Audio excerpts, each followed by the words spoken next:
दलों का नहीं दिलों का नेता खो दिया गोंडा ने।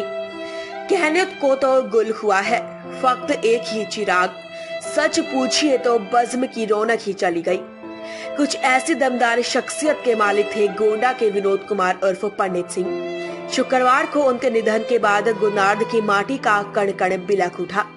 ऐसा नेता जो एक ही दल में रहा और लोगों में के दिलों में हमेशा राज किया। जब कभी गोंडा की बात चलेगी तो बिना पंडित के योगदान का जिक्र किए पूरी नहीं होगी। पंडित सिंह की बादशाहत लोगों के दिलों में हमेशा बनी रहेगी। जिनके हर बात में होता था ना खाता ना वही, पंडित सिंह जो कहे वही सही। अब ये कौन कहेगा?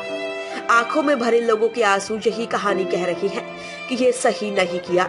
हमेशा हंसता चेहरा, रोने वालों को हमेशा हंसाने वाला नेता लोगों को कभी ना भूलेगा। माटी का नेता माटी के कण कण में मिलकर अमर हो गया। कोई भी दल का हो, सभी का दिल आज रोता बिलखता दिखा। पंडित सिंह के जिंदगी और मौत की जंग पिछले माह से ही जारी थी। कोरोना संक्रमित थे, 2 बार इन्होंने कोरोना को मात भी दे दी थी। लखनऊ में इलाज चल रहा था। इसी बीच आज जो हुआ है, कई बार ऐसी अफवाहें भी फैली, लेकिन ले दे करके अफवाहों की लहरें शांत होती रही। फिर कुछ देर बाद सब कुछ सही है, वेंटिलेटर स्पॉट पर है, ऐसी सूचनाएं आती रही। लोग शांत होते रहे, ईश्वर से अपने नेता के लिए जीवन दान मांगते रहे, लेकिन ऐसा कुछ न हो सका। अनंतः जीवन की डोर टूट गई। गोंडा में नवाबगंज के बल्लीपुर गांव निवासी पंडित सिंह कृषि मंत्री व कई बार विधायक भी रह चुके हैं। कहते हैं चुनावी रंजिश में इन पर हमला हुआ था, जिनमें इन्हें गोली लगी थी। तब मुलायम सिंह ने हेलीकॉप्टर से लखनऊ भिजवाया था।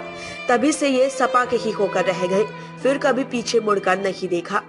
कैसरगंज सांसद बृजभूषण शरण सिंह अयोध्या पहुंचे और डबडबाई आंखों से अपने राजनीतिक भाई को कंधा देकर अंतिम विदाई दी।